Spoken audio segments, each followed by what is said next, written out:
వచ్చినటువంటి మీ అందరికీ ప్రేమపూర్వకమైన వందనాలండి. అందరికీ వందనాలు. బయట లోపట కూర్చున్న వారందరికీ ప్రేమపూర్వకమైన వందనాలు తెలియజేస్తూ ఉన్నాను. ఈ కడప పట్టణాన్ని, ఈ పరిసర ప్రాంతాలను దేవుడు ఎంతగానో ప్రేమించి ఈ చక్కని ప్రార్థనా మందిరం ఇలా నిర్మించుకోవటానికి ప్రభు సహాయం చేశారు. ఈ కడపను గురించి మేము ఆలోచన చేస్తూ ఉన్నప్పుడు మాకు చాలా సంతోషంగా ఉంటుంది.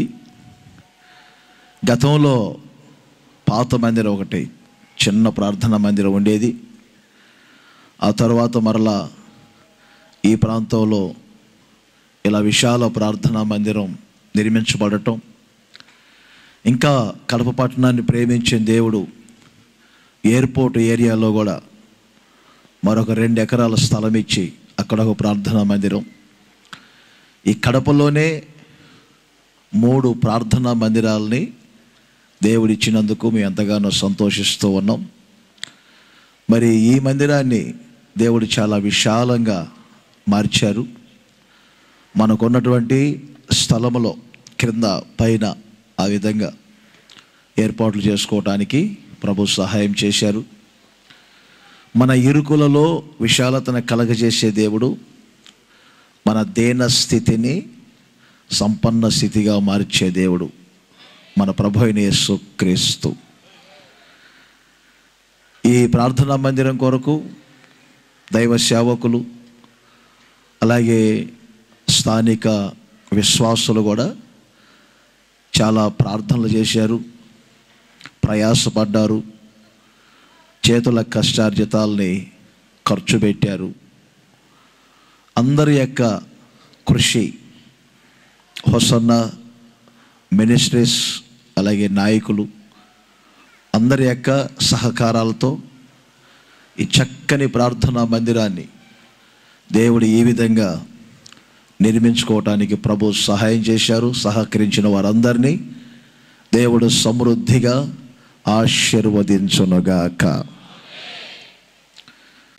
అందరూ ఒకసారి స్తోత్రం స్తోత్రం అని చెప్పండి. అందరూ చెప్పండి, స్తోత్రం స్తోత్రం స్తోత్రం స్తోత్రం స్తోత్రం స్తోత్రం స్తోత్రం.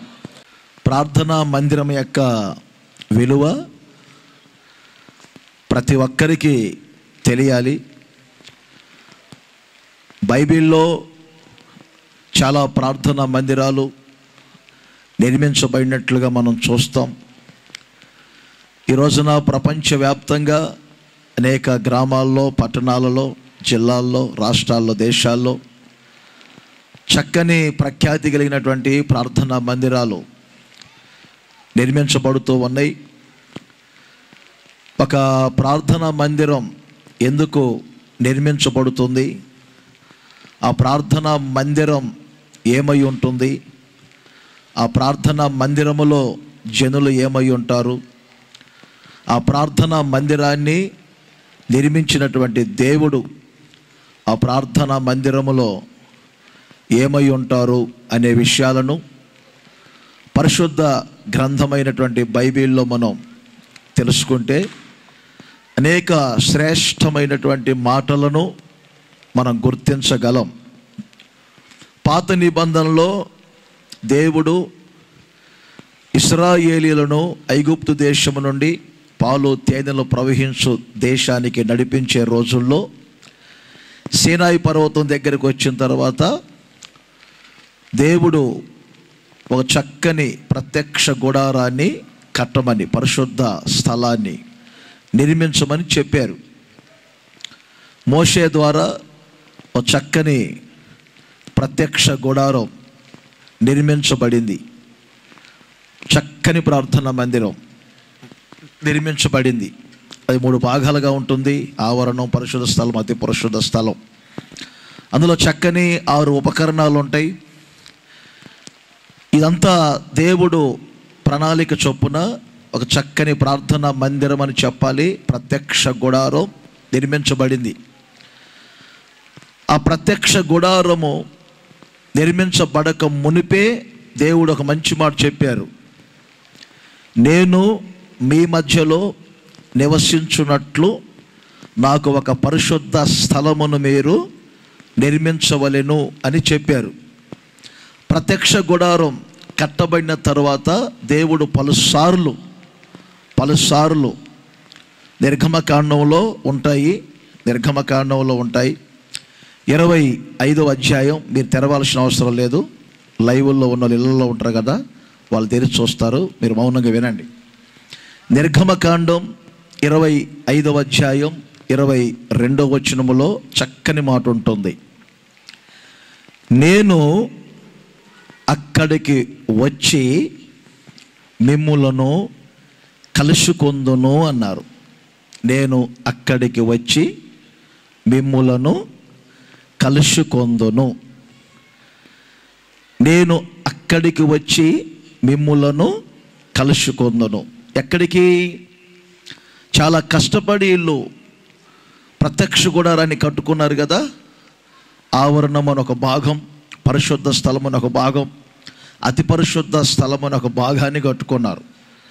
అలాగే బలిపీఠం పెట్టుకున్నారు, గంగాళం పెట్టుకున్నారు, దీపవృక్షం పెట్టుకున్నారు, ధూప వేదిక పెట్టుకున్నారు, రొట్టెల బల్ల పెట్టుకున్నారు. ఇంకొక స్థలంలోనికి వెళ్తే మందస్సాన్ని పెట్టారు. ఆ మందస్సం మీద కరుణాపీఠాన్ని పెట్టారు. ఆ కరుణాపీఠం మీద మహిమగల 2 కెరూబులను అమర్చారు. చక్కగా వాళ్ళు అమర్చుకున్నారు. ఎన్నో సంవత్సరాలు శ్రమపడి మందిరాన్ని కట్టుకున్నారు.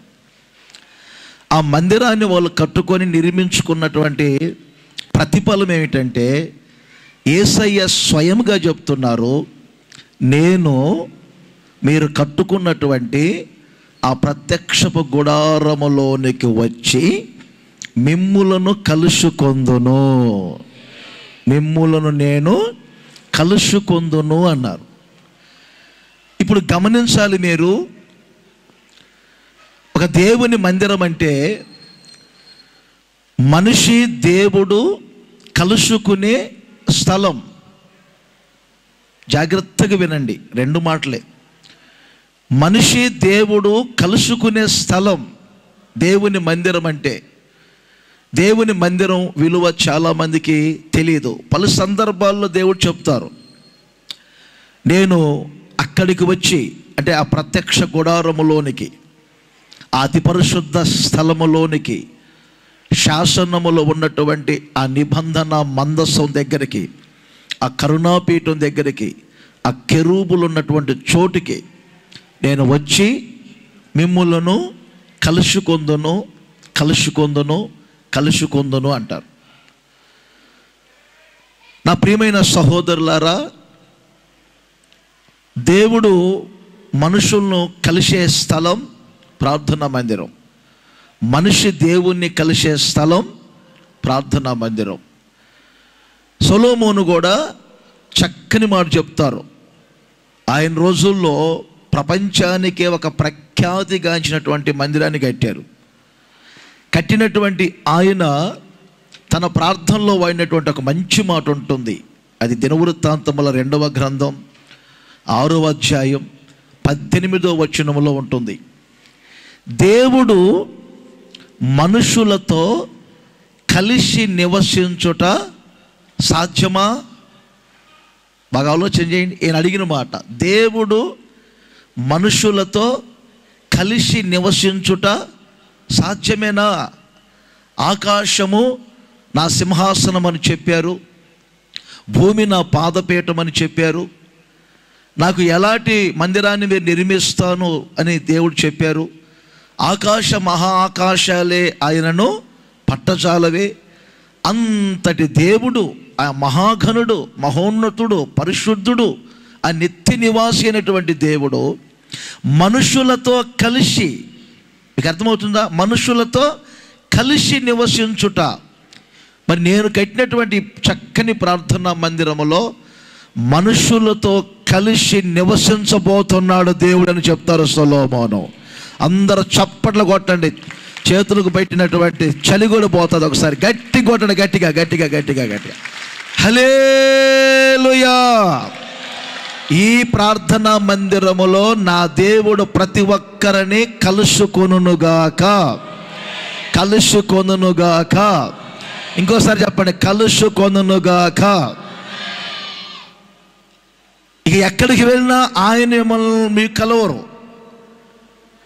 ఏమండి, ఆయన మిమ్మల్ని కలుసుకునే స్థలం ప్రార్థనా మందిరం. 42వ కీర్తనలో కూడా కోరాహు కుమారులు ఇదే మాట్లాడతారు. నేను ఎప్పుడు దేవుని మందిరానికి వెళ్ళాలి? దుప్పి నీటి వాగుల కొరకు ఆశపడినట్లుగా నేను ఆశపడుచున్నాను. నా ప్రాణం తృష్ణ గొనుచున్నది. నేను ఎప్పుడు ప్రార్థనా మందిరానికి వెళ్ళాలి? వెళ్ళుదును.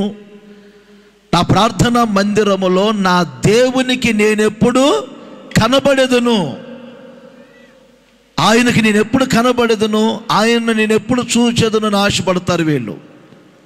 బాగా ఆలోచన చేయండి. ప్రార్థన విలువ, ప్రత్యక్ష గుడారపు విలువలు తెలియక వాళ్ళ పితరులందరూ ఏమండి అరణ్యములో ఆకులు రాలినట్టుగా రాలిపోయారు. దేవుని సన్నిధి, మందిరం యొక్క విలువ తెలుసుకున్నటువంటి ఈ కోరాహు కుమారులు అంటారు, నేను దేవుని మందిరానికి ఎప్పుడు వెళ్ళాలి? దేవుని మందిరంలో దేవుని ఎప్పుడు కలుసుకోవాలి? దేవుణ్ణి మేము ఎప్పుడు కలుసుకోవాలి? దేవునికి మేము ఎప్పుడు కనబడాలి? అంటే దేవుని మందిరం అనేది మానవుడు దేవుడు కలుసుకునే స్థలం. ఈ ప్రార్థనా మందిరములోనికి మీరు అడుగు పెట్టినప్పుడే నా దేవుడు మీ ఒక్కొక్కరిని కలుసుకొనుగాక. అందరు చేతులు పైకే చెప్పండి గట్టిగా, హల్లెలూయా. ప్రతి ఒక్కరిని ఆయన కలుసుకొనుగాక. ఆయన కలుసుకునే దేవుడు నా దేవుడు, మాట్లాడే దేవుడు నా దేవుడు. ఆయన కలుసుకొని ప్రతి ఒక్కరిని ఆశీర్వదించే దేవుడు నా దేవుడు. మరి మీరు కూడా దేవుణ్ణి కలుసుకోవాలి అనే ఒక తృష్ణ ఉండాలి. బైబిల్లో చాలామంది ఏమంటే ప్రయాణం చేస్తూనే ఉన్నారు, దేవుని నమ్ముకుంటూనే ఉన్నారు, ప్రయాణాల్లోనే ఉన్నారు, దేవుని దగ్గరికే వెళ్తున్నామని చెప్పారు, వాగ్దాన దేశం చేరుతున్నామని చెప్పారు. బయల్పెయ్యోరు అనే ఒక ఏమంటే అవసరం లేనటువంటి వ్యక్తులతో కలుసుకున్నారంట కొంతమంది. ఎఫ్రాయిము అనేటటువంటి వ్యక్తి ఏమో అన్యజనులతో కలిశారట. ఏమండి, కొంతమంది ఏమో పౌలు గారు చెప్తారు, మీరు దేవుని మందిరం కదా, దేవుని ఆత్మ మీలో నివసిస్తున్నారు కదా, మరి దేవుని మందిరం అయినటువంటి మీరు ఏమంటే దేవునితో కలిసి ఏకాత్మగా మార్చబడకుండా వేషలతో కలుస్తున్నారు అంటారు కొంతమంది. ఇవన్నీ మైనస్గా అర్థమైందా? అవసరం లేని విగ్రహాలతో కలిసేవాళ్ళు కొంతమంది, అన్ని జనులతో కలిసేవాళ్ళు ఇంకొంతమంది, ఏమంటే అవసరం లేని వ్యక్తులతో కలిసిపోయేవాళ్ళు ఇంకొంతమంది. మీరు అలా కాదు. నా దేవుని ప్రార్థనా మందిరానికి వెళ్ళి నా దేవుణ్ణి కలుసుకోవాలి అనే తృష్ణ మీకు ఉంటే, ఈ ప్రతిష్ట రోజునే ఆశతో మీరు వచ్చారు. అద్భుతాలు చేయబోతున్నాను నా దేవుడు, ఆశ్చర్య కార్యాలు చేయబోతున్నాను నా దేవుడు, సూచక క్రియలు చేయబోతున్నాను నా దేవుడు, శక్తి కలిగిన కార్యములు చేయబోతున్నాను నా దేవుడు. లోపల ఉన్న వాళ్ళు కొట్టొచ్చుగా చప్పట్లో. అందరూ అందరూ అందరూ అందరూ నా దేవుడు మిమ్మల్ని కలుసుకొనుగాక. దైవ సేవకులంతా వచ్చారు, చూశాము, కలుసుకున్నాము. మా ప్రాంతంలో సేవ చేసిన ఆయన కలుసుకున్నాము, సేవ చేసిన సిస్టర్ని కలుసుకున్నాము, వందనాలు చెప్పాము. అయ్యి బాబోయ్ బాగానే ఉన్నారు, నిబ్బరంగా ఉన్నారు, గట్టిగా ఉన్నారు, లూజుగా ఉన్నారు, తగ్గిపోయారు, వాసిపోయారు. మొత్తం మీద ఏదో జరిగిపోతూ ఉంటుంది. అర్థమైందా? అన్నంలో కూడా చూసాము, అబ్బో తడిసిపోయారు, కలుసుకోను. ఇవన్నీ కాదు, ఒక అద్భుతమైనటువంటి మాటను చెప్తున్నాను. నా దేవుణ్ణి మీరు కలుసుకొనబోతున్నారు. ఈ రోజున కలుసుకొనబోతున్నారు నా దేవుణ్ణి. మన దేవుడు మన మధ్యలో సంచరిస్తూనే ఉన్నాడు. అసలు మీకు తెలీదు. అర్థమైందా? ఇక్కడ ప్రార్థన, ఈ ప్రతిష్ట అనగానే దేవుడు మన మధ్యలోనికి దిగి ఆయన మన మధ్యలో సంచరిస్తూనే ఉన్నాడు. ఆమేన్ అంటే గట్టిగా హల్లెలూయా చెప్పండి. అర్థమైందా? ఆపు అనేది ఆపండి. మీరు అది ఆపి, దేవా మీరు మాతో కూడా ఉన్నందుకు స్తుతిస్తున్నాను. గాఢాంధకారపు లోయలలో నేను సంచరించినను, చెప్పండి. మరి అక్కడుండి దావీదు ప్రభువా ప్రభువా నన్ను విడిపించు, నన్ను విడిపించు, నన్ను విడిపించు అని ప్రార్థన చేయలేదు. ఎందుకో తెలుసా? ఏంటి అసలు దావీదు నన్ను విడిపించని ప్రార్థన చేయట్లేదని దేవుడు అనుకుంటా ఉంటారు. ఒక్క మాట కూడా అనట్లేదు, ఏంటి విడిపించు విడిపించు అని. ఏంటి దావీదు నీ కథ, నాకు అర్థం కావట్లేదో. విడిపించు విడిపించు అనట్లేదు ఏంటి? ధైర్యంగా ఉన్నామంటే నేను గాఢాంధకారపు లోయల్లో ఉన్నా, నన్ను విడిపించని నేను ఎందుకు అనాలి? గాఢాంధకారపు లోయల్లో నేనున్నా, అక్కడ నీవు నాతో కూడా ఉన్నావు కనుక ఇంక నాకు భయం ఎందుకు? దేవునికి మహిమ కలుగునుగాక. సింహాల గుహలో ఉన్నప్పుడు దూతగా దేవుడు లేరు అక్కడ. అగ్ని జ్వాలల మధ్యలో భక్తులు తిరుగుతూ ఉన్నప్పుడు దేవుడు అక్కడ లేరా ఒక దూతగా? మన మధ్యలో యేసయ్య ఉన్నారు.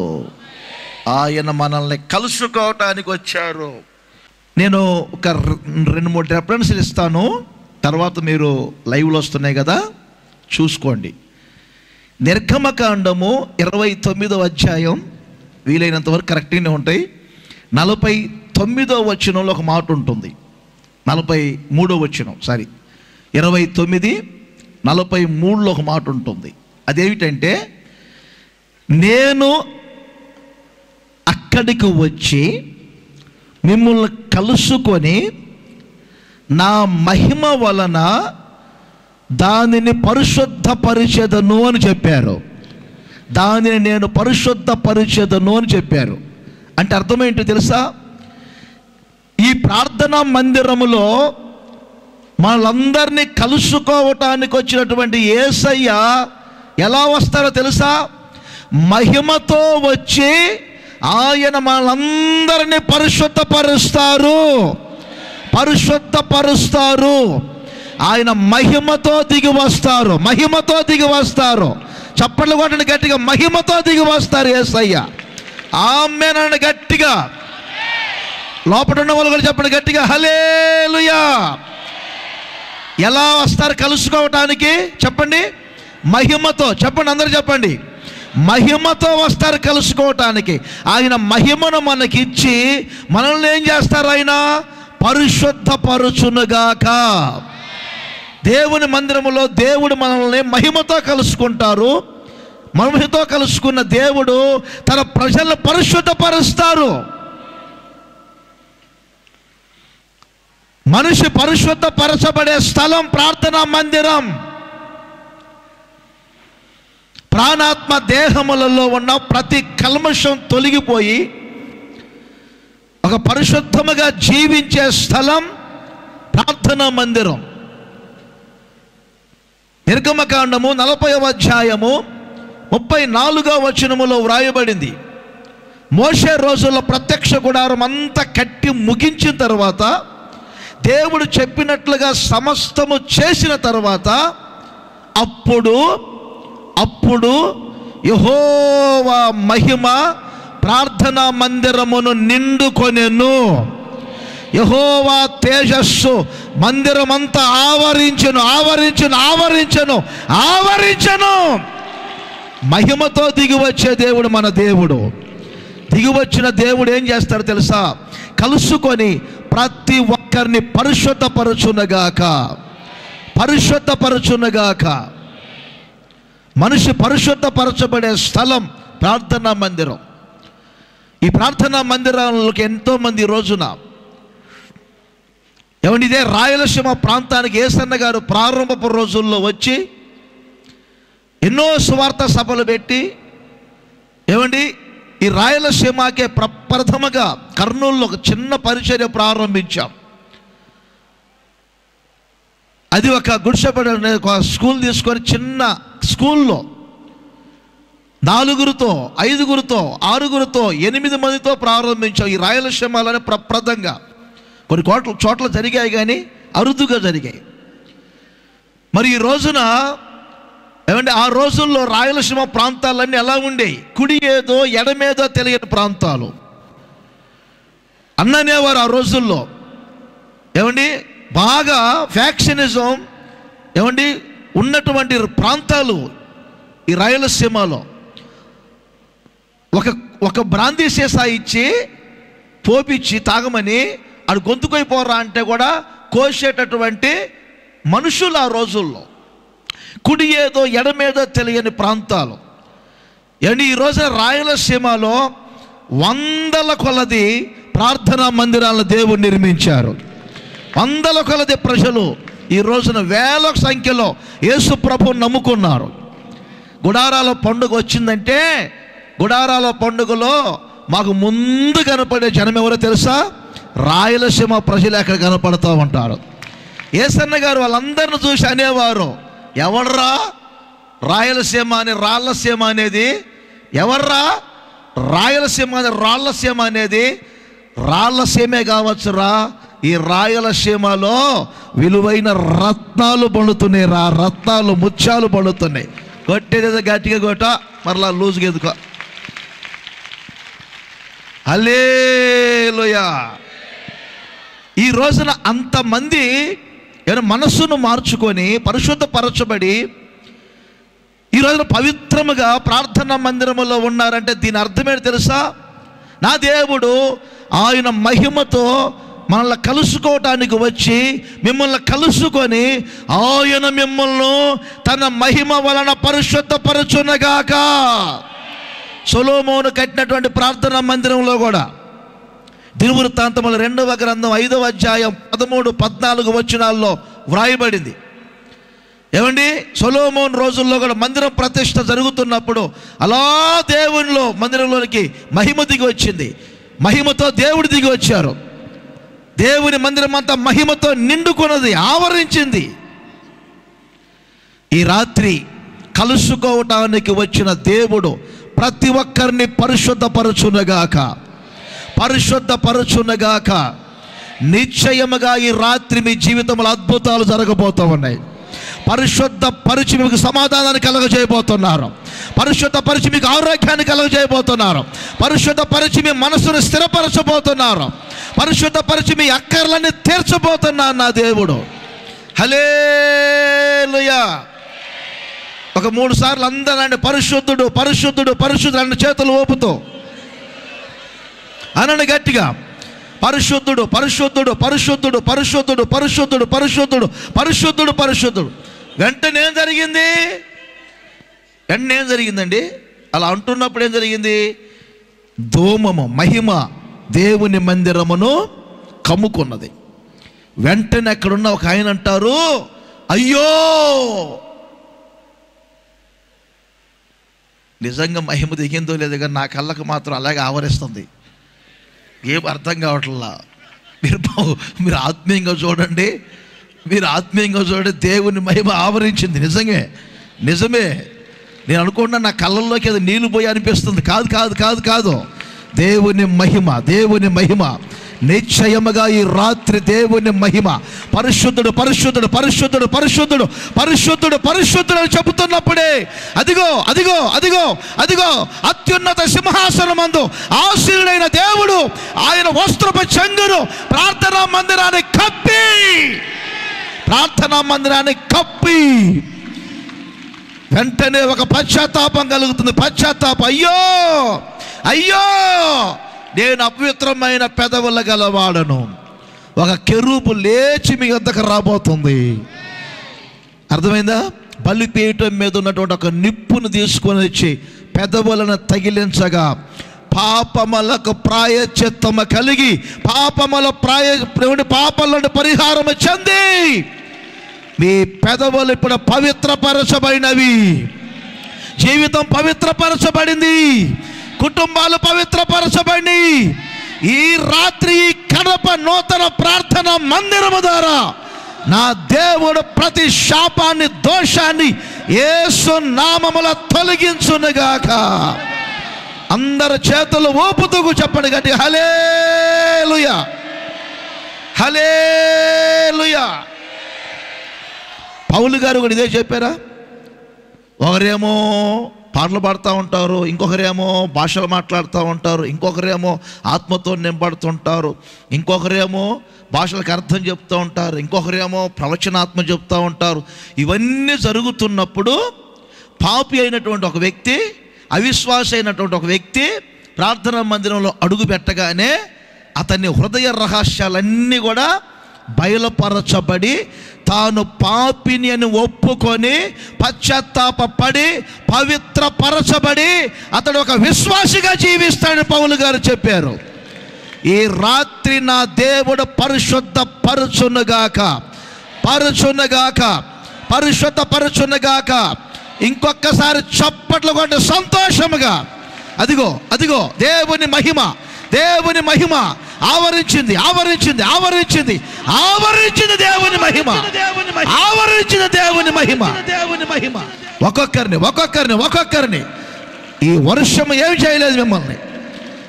దేవుని మహిమ మీ మీద ఉదయించునుగాక, పరిశుద్ధ పరచబడి వెలుదురుగాక. ఆమేన్. 59వ కీర్తనలో ఉంటుంది.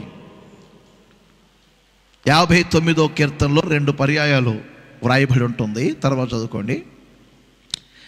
దేవుడు తన కృపలో నన్ను కలుసుకొనెను. ఆమేన్ చెప్పండి గట్టిగా. ఎలా ఎలా ఎలా కలుసుకుంటాడు దేవుడు చెప్పండి. కృపలో అని ఉంది. కృపలో కలుసుకుంటా అంటే ఆయన తన కృపతో మిమ్మల్ని కలుసుకోబోతున్నారు. మొదట ఏం చెప్పాను? మహిమతో కలుసుకొని పరిశుద్ధపరుస్తారు. ఆయన మిమ్మల్ని కృపతో ఎదుర్కొంటారు. ఆయన కృపలో మిమ్మల్ని కలుసుకుంటారు. ఆలోచన చేయండి ఆత్మీయులారా. మీరు ఎంతో ప్రయాసపడి రాత్రి ఇక్కడికి వచ్చారు. జిల్లాలు దాటి వచ్చినటువంటి వ్యక్తులు మీరు ఉన్నారు. మీరు వచ్చినటువంటి ఆ ప్రయాస వ్యర్థము కాదు. ఈ ప్రార్థనా మందిరం ఇంత వైభవంగా నిర్మించబడినటువంటి ఆ ప్రయాస ఎప్పటికీ వ్యర్థము కాదు. రాబోయే రోజులు దేవుడు మనుషులను కలుసుకునే ఈ ప్రార్థనా మందిర స్థలములో ఆయన కృపతో మిమ్మల్ని అందరినీ కలుసుకొనుగాక.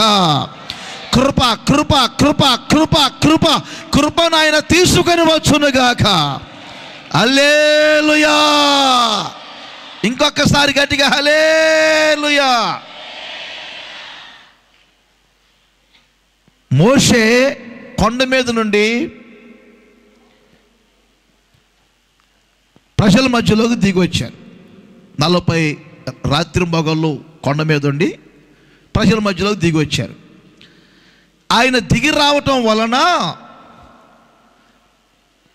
ప్రజలందరికీ కష్టాలు అంటే కఠినమైనటువంటి ఆజ్ఞలు తీసుకొని వచ్చారు. ఆ కఠినమైనటువంటి ఆజ్ఞలను, పద్ధతులను, విధులను, నియమాలను చదువుతున్నప్పుడే ప్రజలకు ఏమండి చాలా వేడిమిగా, బాధాకరముగా మారిపోయింది. వాస్తవమే. పాత నిబంధన అంతా కూడా సూర్యుని వేడిమిగా ఉంటుంది. చాలా జాగ్రత్తగా ఒక్క మాట. పాత నిబంధన అంతా చాలా సూర్యుని వేడిగా ఉంటుంది. నంద్యాలలో నాకు ఆయన ఉన్నారు, క్రీస్తు శేషులు అయ్యారు. ఆయనకి ఏదో చుట్టూ చీకటి శక్తులు ఏదో ఉన్నాయని, ఎవరో ఆయన మీద చేతబడి శక్తులు చేశారని, ఇంకా ఎవరో ఆయన మీదకి శక్తులు పంపుతున్నారని అదొక ఏమండి విధంగా ఉంటాడు. ఆయన ఇంటికి వెళ్ళి నేను ప్రార్థన చేస్తూ ఉండేవాడిని. ప్రార్థన చేసేటప్పుడు యేసు క్రీస్తు నామములో, యేసు నామములు అంటే ఆయన అనేవారు రాజన్న. కాసేపు యేసు ప్రభు ప్రక్కన పెట్టనేవాడు. నేననేవాడిని యేసు ప్రభుని ప్రక్కన పెట్టవేంటి, ఏం మాట్లాడుతున్నాను అంటే, కాసేపు యేసు ప్రభుని ప్రక్కన పెట్టు, యెహోవాని దించు. ఏంటి? యెహోవాని దించు. యేసు ప్రభు అంటే నాకు ఇష్టం లేదు. యేసు ప్రభుని నమ్ముకున్నాయి నేను. ఏమిటయ్యా నీ బాధ అంటే, చుట్టూ నా మీద చాలామంది శత్రువులు ఉన్నారు, చాలామంది నా మీద శాతపడి శక్తులు పంపారు, చాలామంది నన్ను కళ్ళెర్ర చేసి ప్రవర్తిస్తున్నారు. యేసు ప్రభు అయితే క్షమించు అంటాడు. యెహోవా అయితే ఆయననే మాట ఒక్కొక్కరిని ఎర్ర సముద్రంలో తొక్కుతాడని అంటున్నాడు. అయ్యో బాబు, ఏంటి నువ్వు మాట్లాడేది? అలాంటి మాట్లాడచ్చు అంటే యెహోవా అయితే త్రొక్కుతాడని ఎర్ర సముద్రంలో, యొర్దాను నదిలో ఒక్కొక్కడినే త్రొక్కుతాడు, దించుతాడు సొదొమ గొమొర్రా పట్టణాల మీదకి అగ్నిని. వామ్మో, నాకు అందుకని యెహోవా కావాలన్నా. యేసుప్రభు అయితే జాలి చూపిస్తారు, యేసుప్రభు అయితే క్షమిస్తారు, యేసయ్య అయితే కనికరిస్తారు. సరే, చిన్న ఒక ఉదాహరణ. పాత నిబంధన అంతా కూడా సూర్యుని వేడిమి. అందుకే యోహాను తన సువార్తలో చెప్తారు, మోషే ద్వారా కఠినమైనటువంటి భారంగా ఎవడి ధర్మశాస్త్రం ఇవ్వబడింది. యేసుక్రీస్తు సీనాయి పర్వతం మీద నుండి ఏ విధముగా ప్రజల మధ్యలోనికి దిగి వచ్చిన మోషే ధర్మశాస్త్రాన్ని తీసుకుని వచ్చాడు. పరలోకము నుండి దిగి వచ్చినటువంటి మన ప్రభు అయిన యేసుక్రీస్తు ఆయన తన కృపను తీసుకొని వచ్చారు మన మధ్యలోనికి. గట్టిగా కృపను తీసుకొని వచ్చారు. ఆయన ద్వారా కృపా సత్యము ఇవ్వబడింది. ఆయన కృపా సత్య సంపూర్ణుడు. సూర్యుని వేడిమికి అల్లాడిపోతున్న సమయంలో చంద్రుని వెన్నెలకు ఎలా ప్రశాంతత ఉంటుందో అలా యేసయ్య కృపను తీసుకొని వచ్చారు. అందుకే ఈ రాత్రి ఆయన తన కృపతో మిమ్మల్ని కలుసుకొనుగాక. ఆయన కృపతో మిమ్మల్ని కలుసుకొనుగాక. కృప ఏం చేస్తుంది? ఎఫెసీ పత్రికలో వ్రాయబడింది 2వ అధ్యాయం 5వ వచనములో 8వ వచనములో 2 పర్యాయాలు పౌలు గారు ఒకే మాట చెప్పారు. మీరు కృపచేతనే రక్షింపబడితిరి. కుడి హస్తం పైకెత్తి చెప్పండి, ఆమేన్. చెప్పాలి అందరూ. కృపచేతనే రక్షింపబడితిరి. మందిరంలో ఉన్న వాళ్ళు కూడా మీరు ఇంకా తడవట్లేదు కాబట్టి మీరు గట్టిగా చెప్పాలా.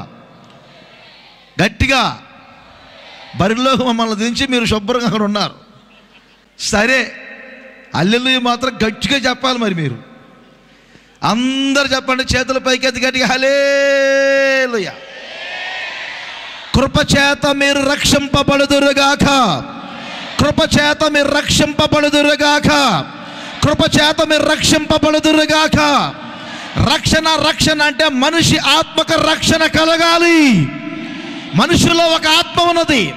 ఆ ఆత్మ పరమాత్మను చేరేటట్లుగా మనిషికి ఆత్మ రక్షణ కలగజేసే దేవుడు మేము ప్రకటించే నజరేయుడైన యేసు.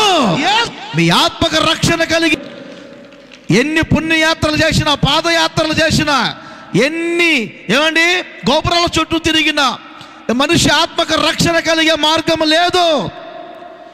ఈ లోకానికి నా ప్రభువైన యేసుక్రీస్తు సశరీరుడిగా వచ్చి 33.5 సంవత్సరాలు జీవించి అనేక అద్భుతాలు, మహత్కార్యాలు, సూచక్రియలు చేసి చివరిగా యేసుక్రీస్తు శిలువ వేయబడి, గాయపరచబడి, రక్తం కార్చి ప్రాణం పెట్టిన దేవుడు నేను ప్రకటించే నజరేయుడైన యేసు. ఆయన రక్తం, ఆయన మరణ పునరుత్థానం మనిషి ఆత్మకు రక్షణ కలగ చేస్తుంది. రక్షణ కలగ చేస్తుంది. ఆయన కృపతో మిమ్మల్ని రక్షించునుగాక. మీ అందరి రక్షణకు, మీ అందరి ఆత్మకు రక్షణ కలగజేయునుగాక నా దేవుడు. అందుకే పౌలు గారు అంటారు, యేసు రక్తంతో కడగబడి పాప క్షమాపణ నిమిత్తం బాప్తిస్మం పొందారు. ఇప్పుడు మీరందరూ రక్షణకరమైన స్థితిలో ఉన్నారు. ఈ ప్రార్థనా మందిరములో అడుగుపెట్టిన ప్రతి ఒక్కరికి నా దేవుడు రక్షణ కలగజేయునుగాక, రక్షించునుగాక. కడవరి రక్షణ ప్రతి ఒక్కరూ పొందుదురుగాక. ఒక రాహాబ్ అనే స్త్రీ దైవ సేవకుల చెప్పిన మాట విని, బాగా వినండి, అగ్నికి ఆహుతి కాబోతున్నటువంటి ఆ యెరికో పట్టణములో చరిత్రహీనురాలే, కానీ దైవ సేవకుల నోట వచ్చిన ఒక్క మాట విని తన ఇంటి కిటికీకి ఎర్రని దారం కట్టుకొని తన ఇంటి వారందరిని ఆ ఇంటిలో చేర్చుకొని యెరికో పట్టణమంతా అగ్ని చేత కాల్చబడుతూ ఉండగా ఒక ఎర్రని దారము ద్వారా ఆ ఇంటి వారందరూ రక్షణ పొంది ఇశ్రాయేలులో చేరి చరిత్రహీనురాలు చరిత్ర పరురాలుగా మార్చబడినట్లుగా ఈ రాత్రి ఆ ఎర్రని దారం అనే ఒక రక్షణ మీ అందరినీ, మీ కుటుంబాల్లో కూడా నిత్య రక్షణలోనికి తీసుకొని రాబోతుంది. అందుకే నా దేవుడు ఎందుకు కలుసుకోవడానికి వస్తున్నారు? ఒకటి, మహిమ చేత మిమ్మల్ని పరిశుద్ధపరచడానికి. రెండవది, కృపచేత మిమ్మలను రక్షించుకోవటానికి. ఆయన మిమ్మల్ని రక్షించుకొనుగాక.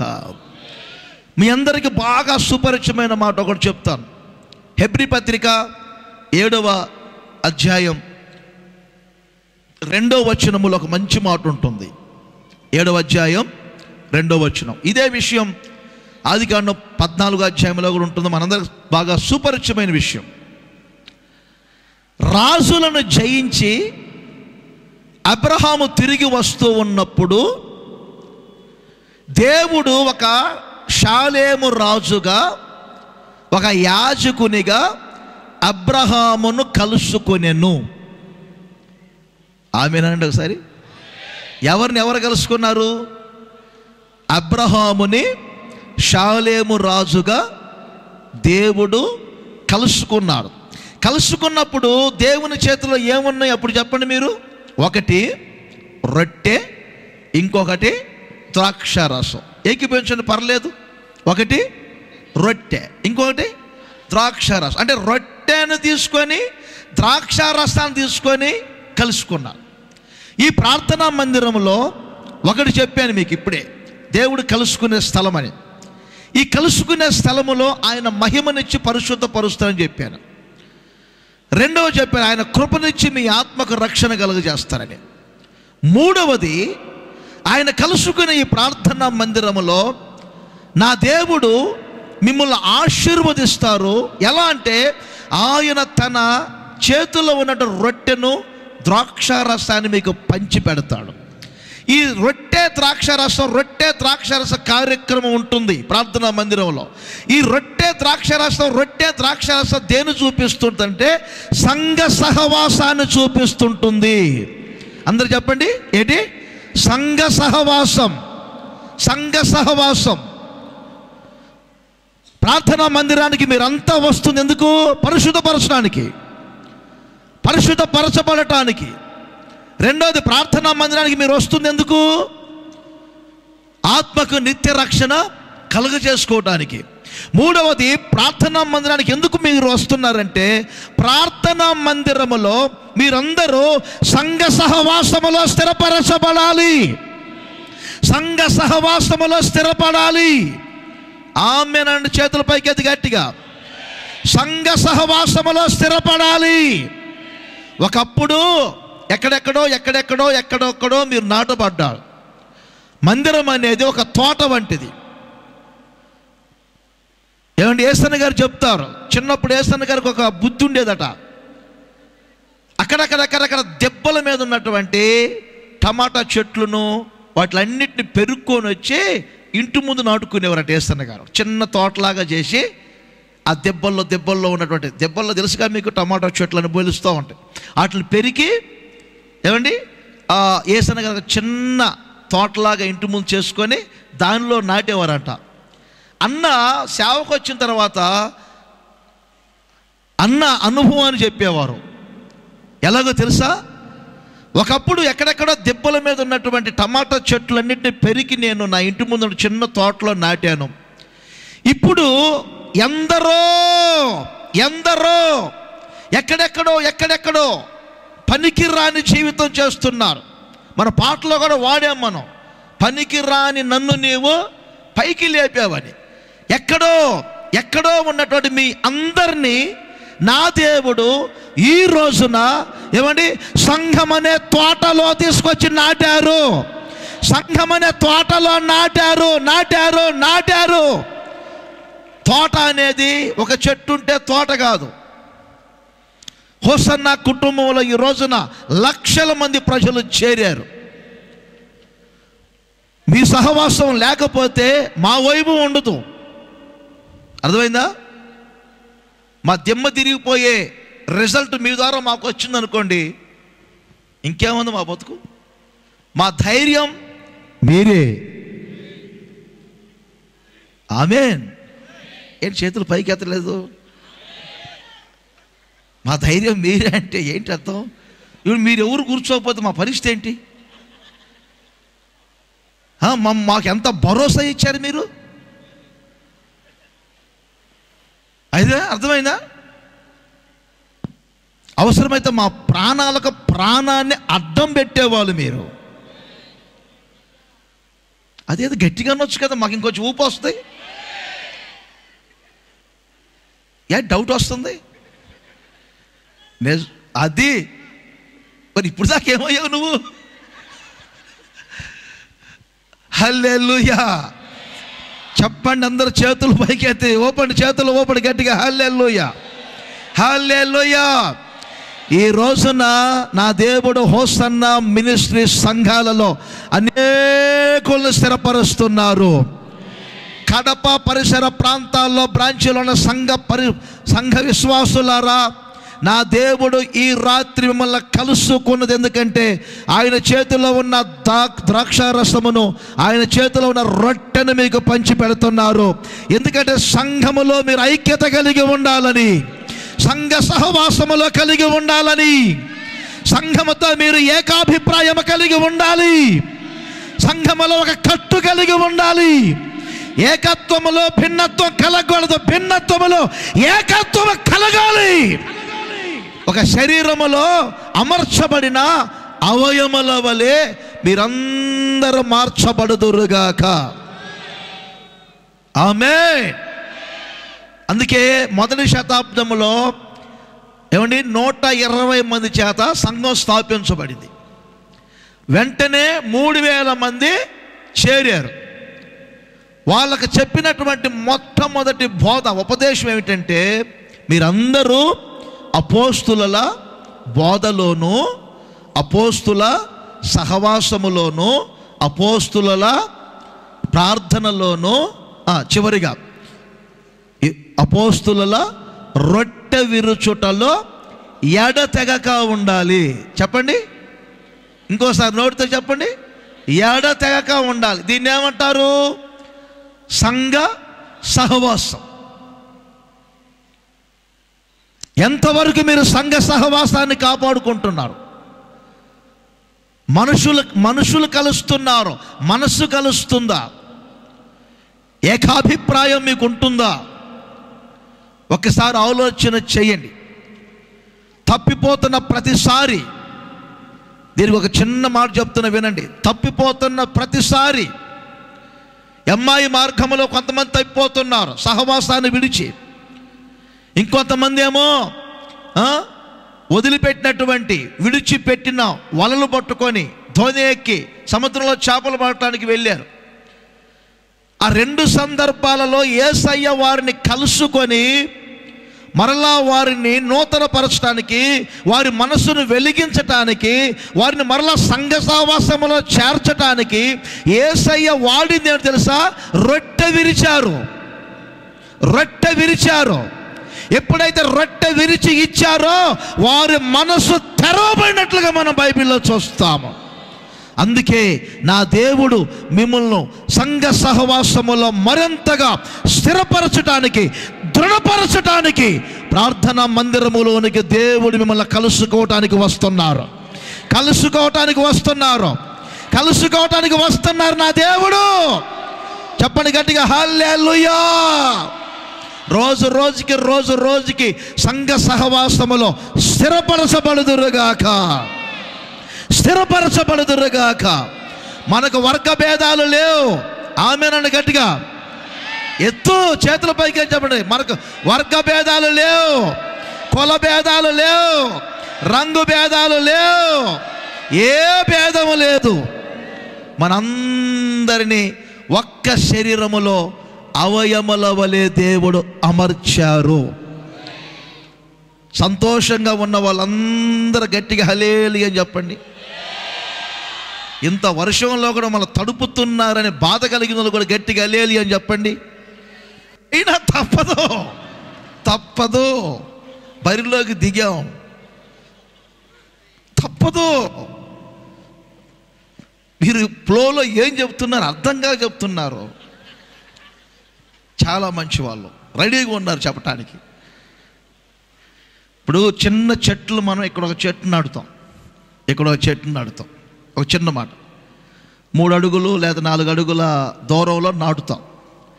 ఆ చెట్లు కొంచెం పెద్ద అయ్యేసరికి చెట్టుకు దగ్గర అవుతాయా దూరం అవుతాయా? మీరు చెప్పండి, కొద్దిగా నోరు తీసి చెప్పండి. 10 సంవత్సరాల పరిచయాలలో దగ్గర అవ్వాలా దూరం అవ్వాలా? మన వాళ్ళకి ఇప్పుడు అలా లేదు.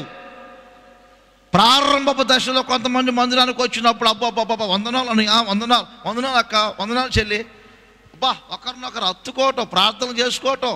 ఒక ఆదివారం కనపడకపోతే మరలా ఫోన్లు చేసి ఏంటి రాలేదు, మందిరానికి వెళుతుగా ఉంది, నువ్వు లేకపోతే అబ్బా.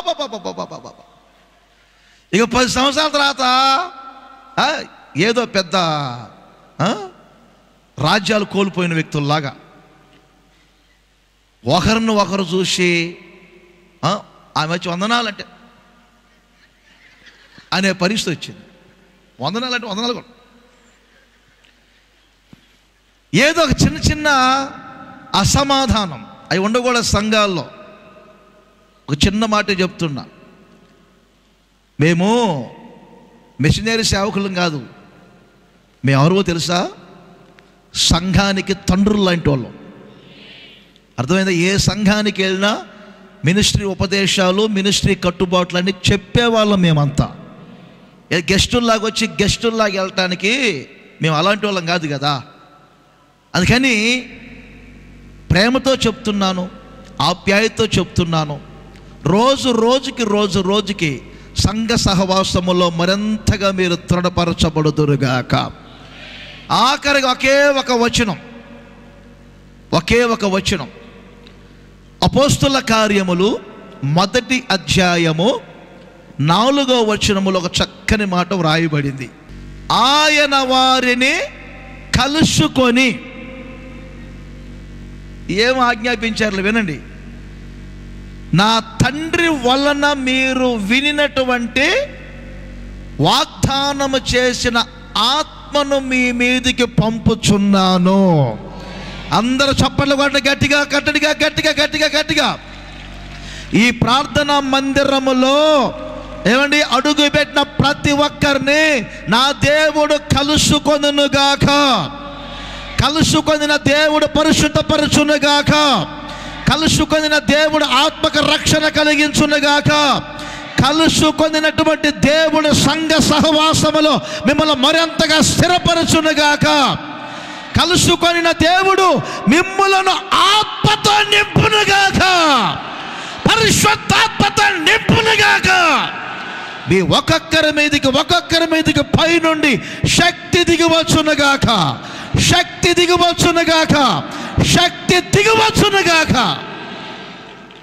ఈ ప్రార్థనా మందిరములో మీరు పరిపూర్ణమైన పరిశుద్ధాత్మ శక్తితో నింపబడుదురుగాక.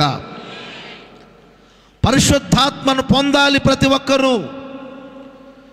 పరిశుద్ధాత్మ లేకపోతే సంఘ స్థాపన లేదు, పరిశుద్ధాత్మ లేకపోతే సంఘ పరిపూర్ణత లేదు.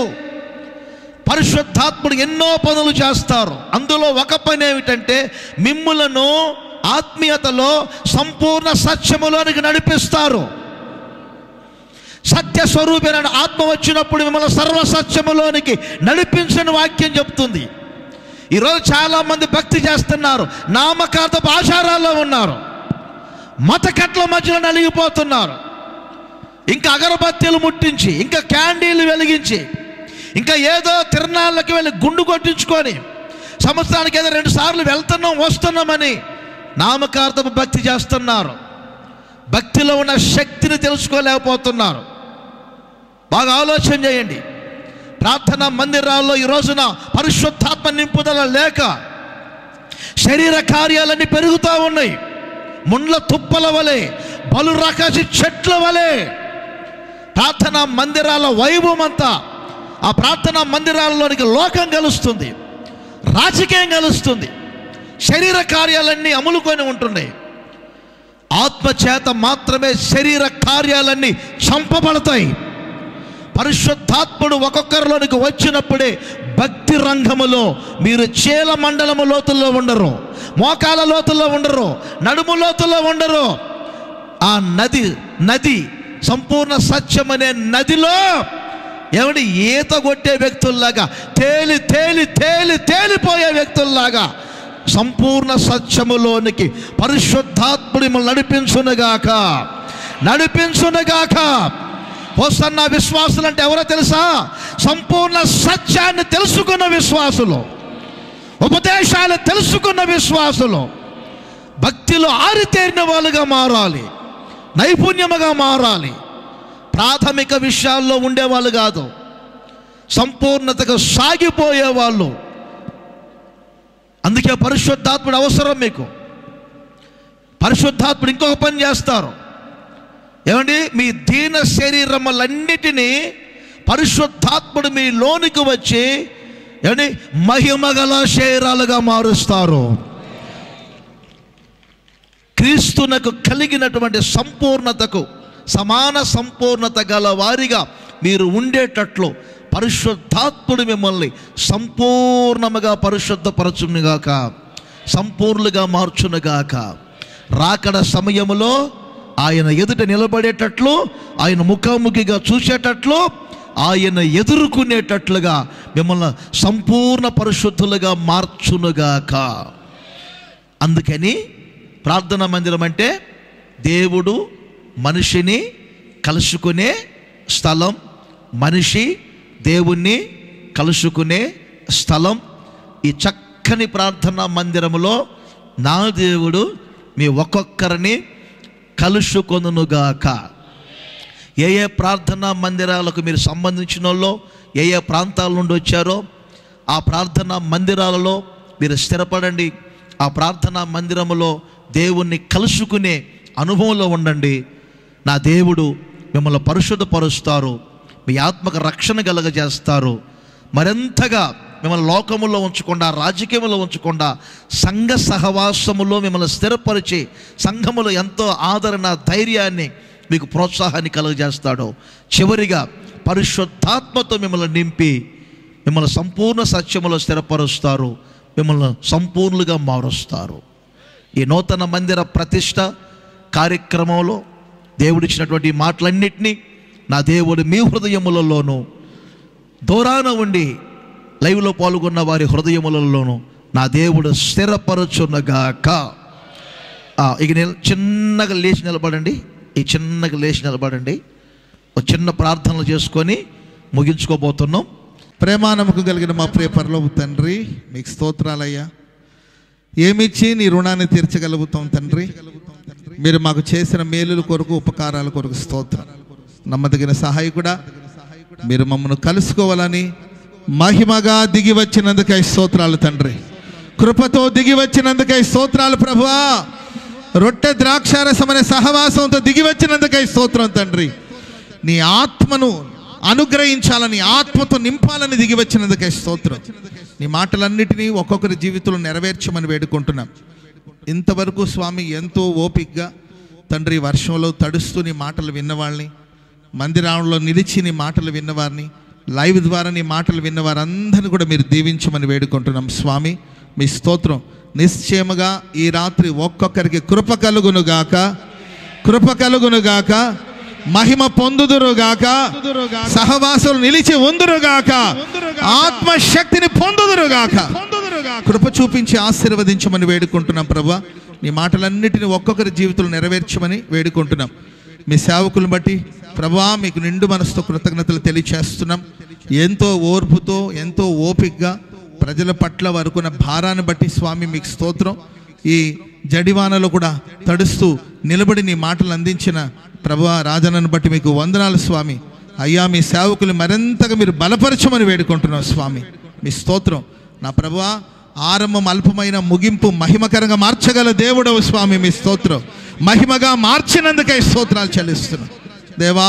మీరు మాకు ఇచ్చిన జయమును బట్టి వందనాలు, స్తోత్రాలు, కృతజ్ఞతాస్తుతులు చెల్లిస్తూ కూడి వచ్చిన వాళ్ళందరినీ కృపతో జ్ఞాపకం చేసుకుని ప్రతి వారికి ఆరోగ్యాన్ని, స్వస్థతను, క్షేమాన్ని, రక్షణను దయచేయమని కడపలో జరుగుతున్న ఈ పరిచర్యను రాబోయే కాలంలో మరింతగా ఆశీర్వదించి వేలాది ప్రజలకు ఆశీర్వాదకరంగా ఈ పరిచర్య మార్చబడను గాక. ఆ దిశగా మీరు ఆశీర్వదించండి. స్థానిక దైవ సేవకులను దీవించండి. ఘనత మహిమ ప్రభావాలు మీకే ఆరోపిస్తూ యేసుక్రీస్తు ప్రశస్త నామాన ప్రార్థన చేసి అడిగి వేడుకుంటున్నాం తండ్రి. ఆమేన్. హల్లెలూయా.